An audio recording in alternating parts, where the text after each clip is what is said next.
ካለበሰን አልሐምዱሊላህ፣ ከበላንም አልሐምዱሊላህ። ይሄ የአላህ ኒዕማ ነው፣ አይናቅም። ሚስት አለህ? አዎ።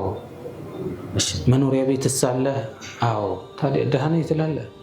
አልሐምዱሊላህ አለዚ አጥዐመና ወሰቃና ወከፋና ወአዋና ፈከም ሚመን ላ ካፊየ ለሁ ወላ ሙኡይ። ብስሚላህ አርረሕማን አርረሒም አልሐምዱሊላህ ወሰላቱ ወሰላሙ ዐላ ረሱሊላህ አማ ባዕድ።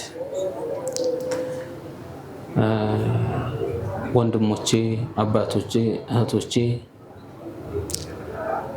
እዚህ ጋር የመጣሁት ላበሽራችሁ ነው። በሁለተኛ አላህን ሱብሓነሁ ወተዓላ ባደረገላችሁ ነገር እንድታስታውሱ ነው።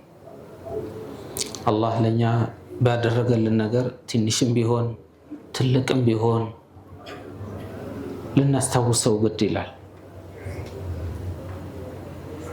አሁን ምሳሌ ልብስ አላህ ከሰጠን ካለበሰን አልሐምዱሊላህ፣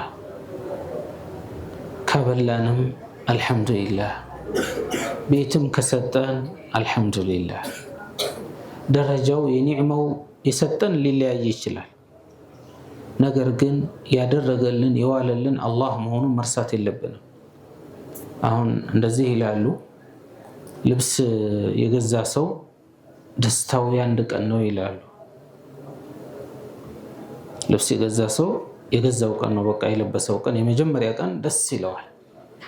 ከዛ በኋላ ይረሳዋል፣ ብዙም አያጅበውም።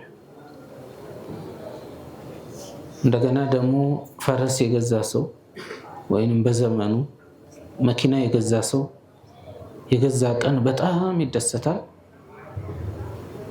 ደስታው ወር ድረስ ነው። ከወር በኋላ ደግሞ ምንም መስሎ አይታየው፣ ሌላ መቀየር ነው የሚፈልገው። ነገር ግን ይሄ የአላህ ኒዕማ ነው፣ አይናቅም። ለምን? ነቢያችን ሰለላሁ ዐለይሂ ወሰለም እንዙሩ ኢላ መን አስፈለ ሚንኩም አሉ፣ የበታቻችሁን ተመልከቱ፣ የአላህ የሰጣችሁን ኒዕማ እንዳታቃለሉ ያግዛችኋልና። የበላይ ካያችሁ አላህ ለኔ ምን አደረገልኝ ትላላችሁ። የበታቻችሁን ከሆነ የምታዩት እረ ለኔ አላህ ብዙ ነገር አድርጎልኛል ብላችሁ አላህ እንድታመሰግኑ ይጋብዛችኋል። ሌላው ቤት ነው። ደግሞ ቤት አላህ የሰጠው ሰው በኪራይም ቢሆን በባለቤትነትም ቢሆን ይህም እንደዛው መንግስት ነው፣ እንደ ንጉስ ይቆጠራል። አላህን ሱብሓነሁ ወተዓላ መርሳት የለበትም።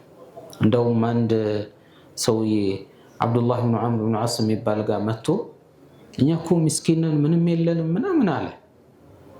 ሚስት አለህ? አዎ። መኖሪያ ቤትስ አለህ? አዎ። ታዲያ ደህና ነኝ ትላለህ? ቤት እየኖርክ ፈአንተ ሚነል አግኒያ፣ አንተ ባለ ሀብት ነህ አሉ። ከዛ ፈኢነ ሊ ኻዲመን፣ ኧረ ሰራተኛም እኮ አለኝ ቤት ሲል ቃለ ፈአንተ ሚነል ሙሉክ፣ ይህማ ንጉስ ነህ። እኛ አሁን ምሳሌ እቺ የምንኖርባት መሬት የማን ናት? የአላህ ናት። አላህ በፈጠረው ላይ ነው ያለ ነው፣ መርሳት የለብንም። ስንንቀሳቀስ አላህ መርሳት የለብንም። በሱ እንትን ላይ ነው ያለ ነው እና ማለት ነው። ነቢያችን ሰለላሁ ዐለይሂ ወሰለም ማታ ሲተኙ ምን ይሉ ነበር?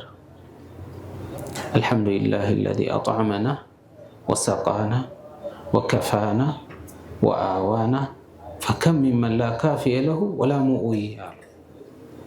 ማታ ሲተኙ ፊራሻቸው ላይ አላህ ሆይ ምስጋና ይገባው፣ ያበላን ያጠጣን፣ ወከፋና ከብዙ ፈተና የገላገለን፣ በእኛ ላይ ክፉ ነገር እንዳይወድቅ የበቃን ጌታ፣ እንደገና ወደ ቤት ደግሞ ያስጠጋን፣ በረንዳ ላይ ሳንተኛ ጫካ ላይ ሳንወድቅ እቤት ያስተኛን ጌታ ሊረሳ ይገባም።